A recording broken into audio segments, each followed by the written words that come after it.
Dricus du Plessis, Israël Adesanya. Ça arrive bientôt les gars à l'UFC, on ne sait pas encore si ça se déroulera à Sydney au mois de septembre ou un petit peu plus tard. Ce qui est sûr, c'est que l'UFC va organiser ce combat. Il y a eu un face-off qui a même été organisé immédiatement après la victoire de Dricus du Plessis sur Robert Whittaker. Et vous allez voir que là, l'UFC va y aller à fond dans le dark. J'ai envoyé ça à Big Rusty et à Big Ben hier. En gros, l'espèce de... C'était un mème bien évidemment sur le plan marketing de l'UFC pour vendre ce combat-là où en gros ils vont se dire vous voyez ce qui s'est passé entre Colby Covington et Tyron Woodley, on va faire ça encore plus dark les gars. Et selon toute vraisemblance on devrait aller vers ça puisque Dana White même lui en conférence de presse est en mode y a pas de problème, c'est parti, qui est-ce que ça intéresse. Donc on va voir tout ça avec Big Rusty, Dricus du Plessis, Israël Adesanya et surtout voir où tout a commencé parce que c'est important. Big Rusty, vous le savez, qui est un peu cet Indiana Jones des temps modernes, a été fouillé dans les méandres du passé pour vous retrouver tout ça.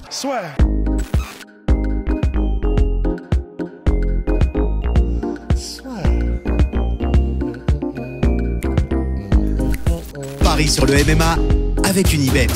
Quelle sera l'issue du combat? Une soumission? Un KO? Paris sur les meilleures cotes avec Unibet. C'est là où c'est super intéressant, c'est que tout commence d'une déclaration de Dricus du Plessis en conférence de presse. Et c'était avant même qu'il ne combatte Whittaker, c'était avant même qu'il y ait tout ce bif, toute cette discussion avec Adesanya, etc. Et c'est parce qu'il a prononcé les mots « Je serai le combattant africain de l'UFC ». Moi et Cameron, donc en gros c'est son partenaire d'entraînement, Cameron Simon, de Sud-Africain aussi, qui s'entraîne en Afrique du Sud. Moi et Cameron, on respire l'air africain, on se lève chaque matin en Afrique, on s'entraîne en Afrique, on est né en Afrique, on est élevé en Afrique, on réside encore en Afrique, on s'entraîne en Afrique. Ça, c'est un champion africain et c'est ça que je serai. Et c'est là que tout a bien évidemment commencé parce que quand vous vous appelez... alors, lui, il a fait aucun commentaire, mais par exemple, s'il en avait fait, quand vous vous appelez Francis Ngannou, que vous êtes né et que vous avez été élevé au Cameroun, que vous avez... Alors, je crois qu'il est parti du Cameroun à 21 ans, un truc comme ça. À 21 ans. Ouais, tu me dis si je me trompe. Non, un petit peu plus tard, hein, parce que je crois que c'était 27 ans, quelque chose comme ça, parce que Francis est né en 86 et il est arrivé en France en 2013. Eh oui, ça ressemble à du 27 alors. Donc voilà, donc encore mieux pour notre argument. Quand vous vous appelez Francis Ngannou et que vous avez passé littéralement tout le début de votre vie en Afrique et que oui, ensuite vous avez changé de continent et vous avez été chercher des endroits où vous entraînez et où réalisez votre rêve ailleurs qu'en Afrique parce qu'il n'y a pas les infrastructures, je pense que entendre ça, ça doit faire quand même assez bizarre, même si aujourd'hui, factuellement, c'est vrai que Francis réside la plupart du temps aux États-Unis. Et pour les deux à qui ça a surtout posé problème, c'était donc Kamaru Usman et Israël Adesanya. Mais factuellement, c'est vrai que Kamaru Usman, il réside aux États-Unis à l'année et que Adesanya, il réside en Nouvelle-Zélande à l'année. Ils n'habitent plus en Afrique. Et sauf que voilà, c'est là où tous les débats ont commencé et c'est là où ça a commencé à être très très sombre. Parce que là, ce que vous voyez dans la cage, ce que vous avez vu samedi dans la cage, le Adesanya qui utilise le N-word, le mot N, enfin je sais pas comment on dit en français, que évidemment qu'on ne prononcera pas, mais avec vraiment, tu sais, avec véhémence et avec l'envie de marquer le coup, sur base de tensions raciales, etc. C'est un peu l'aboutissement de tout ça dans le sens des échanges interposés entre Dricus du Plessis et Adesanya, parce que Adesanya n'a pas du tout kiffé. Adesanya, on sait que en termes d'identité, pour lui, c'est compliqué parce que il est né au Nigeria, il me semble. Il est né au Nigeria. Ensuite, il a émigré en Nouvelle-Zélande et il a subi du racisme en Nouvelle-Zélande. C'est lui qui le disait. Et donc, en fait, il est un peu entre deux cultures. Parce que maintenant, il veut être accepté aussi des Néo-Zélandais et puis de son pays là-bas. Mais du coup, il voudrait aussi garder, ce qui est normal, ses racines au Nigeria, en Afrique. Et on le sait depuis longtemps qu'il a un peu qu'Adesanya, il a un peu c'est pas ce problème, c'est pas un problème qu'au niveau de son identité, il est toujours un petit peu, c'est un peu conflit et que c'est une question qui lui est il est très sensible par rapport à ces sujets-là. C'est vraiment une question qui est très chère à lui et à son cœur. Et du coup, là, il est parti en mode, par contre, en mode balle de fusil. Il est parti de 0 à 100, puisque là, il a même lâché complètement, entre guillemets, le côté juste Afrique du point de vue continent. Et lui, il est en mode, bah voilà, tu me dis hein, si je vais trop loin, mais moi, clairement, de ce que je comprends des interventions d'Adesanya, c'est tu n'es pas noir, tes ancêtres sont des Européens, donc tu ne peux pas t'appeler africain.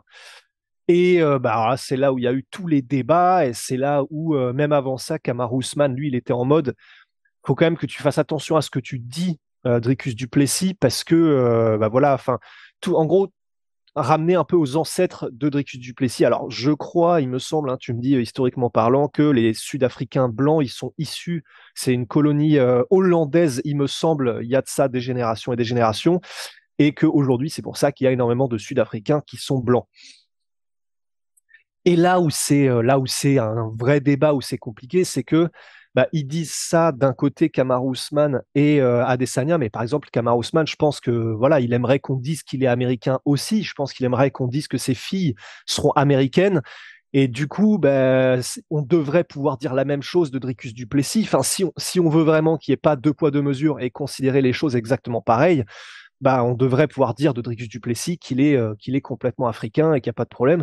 Et de la même manière que je pense que Adesanya aimerait probablement qu'on dise qu'il est néo-zélandais aussi, parce que bah voilà, il vit là-bas, etc. Ouais, mais c'est ce qu'il dit. C'est ce qu'il dit. Moi, je pense que vraiment le nœud du problème là-dedans, c'est que, enfin, on l'a bien vu de toute façon avec Adesanya, Francis Ngannou et Kamaru Usman, tu vois que tous étaient, mais puis même Francis qui aujourd'hui vit aux États-Unis, ils sont tous produits d'un multiculturalisme et ils revendiquent leurs racines africaines. Mais c'est plus, à mon avis, la sortie de Dricus du Plessis. Je pense que s'il avait juste dit j'ai envie de ramener cette ceinture en Afrique du Sud, je suis fier de mon pays, nanana, il y aurait pas eu de problème. Mais le fait de dire alors que il y a quand même 3 gars qui ont été champions, qui représentent l'Afrique, qui comme on l'a dit aussi avec Kamaru Usman, qui a aussi la nationalité américaine, Adesanya qui a aussi la nationalité néo-zélandaise, qu'on fait des combats aussi. Adesanya, le gros combat qu'il fait contre Robert Whittaker, c'est en Australie, donc voilà, ils représentent bien ces deux pays, mais ils revendiquent aussi leur appartenance à l'Afrique. Le mec quand même qui fait écouter, je suis le seul combattant africain. Je pense que c'est vraiment ça qui les a piqués, tu vois. Et que au-delà de je comprends. et qui à mon avis, c'est en fait, je trouve que c'est là où c'est dommage, c'est qu'on aurait pu dommage oui et non, parce que dommage pour le côté là la communication va être hyper dark et honnêtement je pense pas qu'il y avait ces besoins là pour qu'il y ait un UFC en Afrique et que ce soit une fête et que les gens tu vois ils aient envie de voir un UFC en Afrique et qu'on se pose la question tu vois de se dire qui est vraiment africain, est-ce que c'est machin, est-ce que c'est machin, parce que bah ça n'a, enfin je veux pas dire que ça n'a aucun sens mais tu vois, enfin je veux dire si tu commences à te poser la question à partir de quel moment t'es vraiment africain, à partir de quel moment t'es américain, à partir on n'en finit pas. Et alors, mais d'un autre côté, quand je dis c'est pour ça que je dis c'est dommage oui et non, c'est que d'un autre côté, personne, mais jamais personne n'aurait mis Dricus du Plessis contre Robert Whittaker. Dricus du Plessis n'aurait jamais eu la possibilité d'affronter Adesanya et je pense qu'Adesanya n'aurait jamais parlé de Dricus du Plessis publiquement et même fait la sortie qu'il a fait après le combat contre Pereira, donc la revanche contre Pereira en MMA. Adesanya s'impose par KO, c'est un combat qui a pété les scores en termes de pay-per-view, de billetterie et directement il dit je vais pas parler de son nom pour pas le mettre en lumière, mais tout le monde sait très bien qu'il parle de Dricus du Plessis et qu'il veut l'affronter. Tout ça pour la première sortie dont Big Rusty a parlé. Donc voilà, donc des deux côtés, que ce soit Adesanya qui prend les choses beaucoup trop à cœur, et on l'a dit dans le précédent podcast, il l'a déjà fait, il est coutumier du fait, et même dans ses trash talk avec Yoel Romero, de temps en temps il est dans des trucs vraiment bien dark, où même lui s'est excusé en mode oui peut-être que là j'ai un petit peu dépassé les limites, c'est Adesanya. Côté Dricus du Plessis, c'est juste que je trouve un peu touchy, et encore plus touchy quand t'es sud-américain et sud-africain, sud-américain, quand t'es sud-africain et que tu sais que tu vois que dans ton pays, même aujourd'hui, ça reste un peu tendu, tu vois. Et donc de balancer des trucs comme ça, après voilà, ça reste le MMA et tu te dis, ce que Dricus du Plessis a dû se dire aussi, c'est bon. Ce que je dis fondamentalement, Ok, peut-être que ça va créer des tensions, ça va créer du débat, mais regardons un peu ce qu'a fait Colby Covington. Enfin, je veux dire, le mec a une carrière en allant au Brésil, il bat Demian Maia, et il dit quand même, enfin, faut remettre le truc dans son contexte, ce pays est un dépotoir. Enfin, au Brésil. Donc, enfin, quand on y repense, et de se dire que grâce à ça, le gars est devenu la star qu'il est devenu aujourd'hui parce qu'il était déjà extrêmement compétent sportivement. On peut dire des choses sur l'UFC, on peut dire des choses sur Dana White, la manière dont il traite les choses, mais en tout cas, ça a donné une carrière à Colby Covington. Donc, toute proportion gardée, peut-être qu'il y a eu un petit peu de ça, peut-être qu'il savait aussi qu'Adesanya, Kamaru Usman, ils allaient le prendre de telle ou telle manière, mais voilà.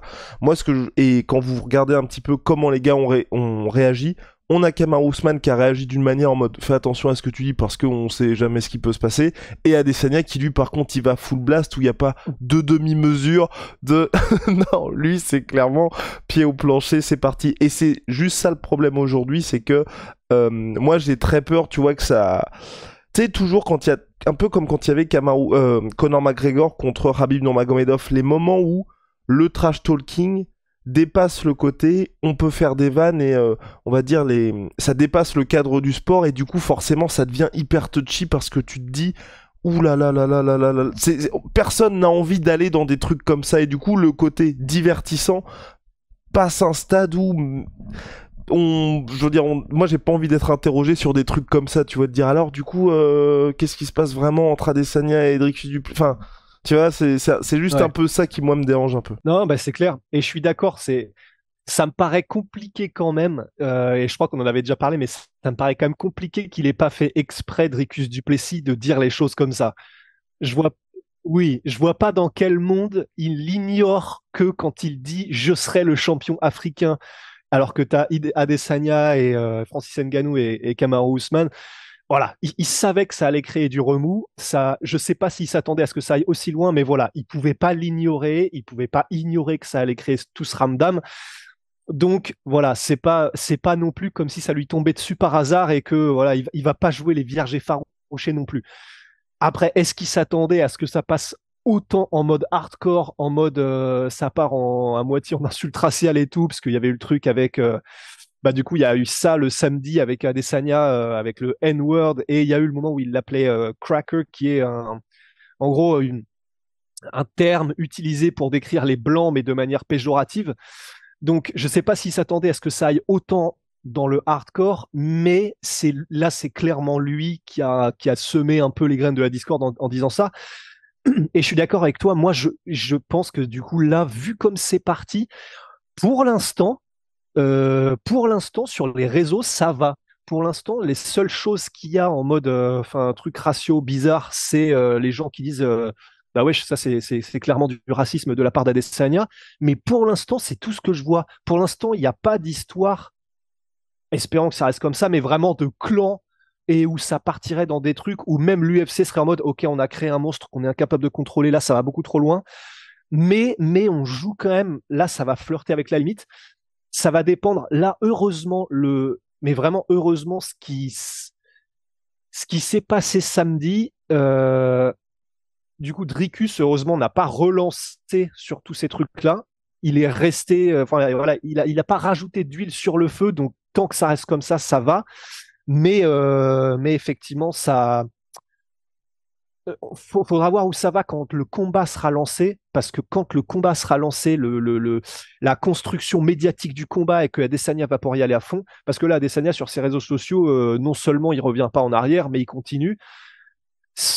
Voilà, c'est à ce moment-là qu'on verra jusqu'où ça va aller, quoi. Comme quand il y avait eu, Khabib Conor. Mais c'est ce que je pense, tu vois. Je pense pour le coup que du côté de Dricus du Plessis, il y a soit prise de conscience, soit peut-être que tu vois, c'est un peu en mode bon bah ça y est, là on a lancé le truc, autant ne pas en rajouter, parce que comme tu dis, on peut très rapidement, enfin surtout sur un sujet comme ça, qui est aussi, et c'est ça qui est pour moi, où ça va être intéressant de voir ce qui va se passer, c'est que c'est aussi sensible aux États-Unis, ce sujet-là. Donc tu vois, contrairement à Khabib McGregor, où c'est vrai que c'est un sujet qui est un petit peu différent aux States, je pense que là, pour le coup, ils vont être assez vigilants de se dire, et même là, Dana White qui est en mode Pour l'instant, on s'en fout. En fonction de ce qui peut se passer et vers où on peut aller, peut-être qu'ils vont se dire, bon, là, on va peut-être y aller mollo.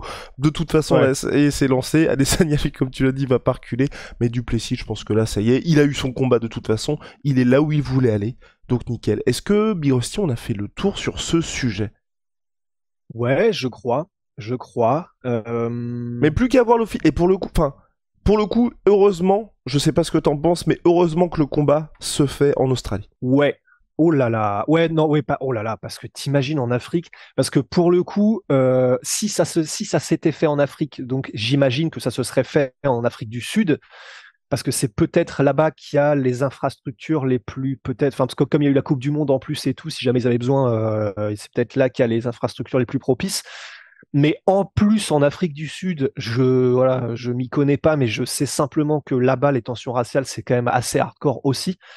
Il y aurait eu moyen que ça parte dans des délires où je pense que même l'UFC enfin, elle aurait été en mode, ok, là, on vient de créer un événement qui se voulait sportif, mais tu sais, qui est un peu parti en mode, comme dans la guerre froide, quand l'URSS et les États-Unis, c'était plus une compétition pour prouver et que du coup, ça dépassait tellement le cadre sportif que les enjeux, ça devenait absolument terrifiant.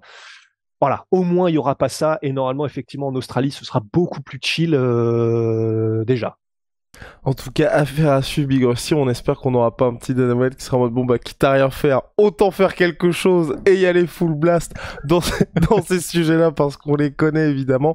On parle bien évidemment, là, de Khabib McGregor, de Colby Covington contre Rafael Dos Anjos, ou aussi le pauvre Hardier, qu'on apprécie énormément, avait pris tarif avant et pendant le combat, malheureusement pour lui.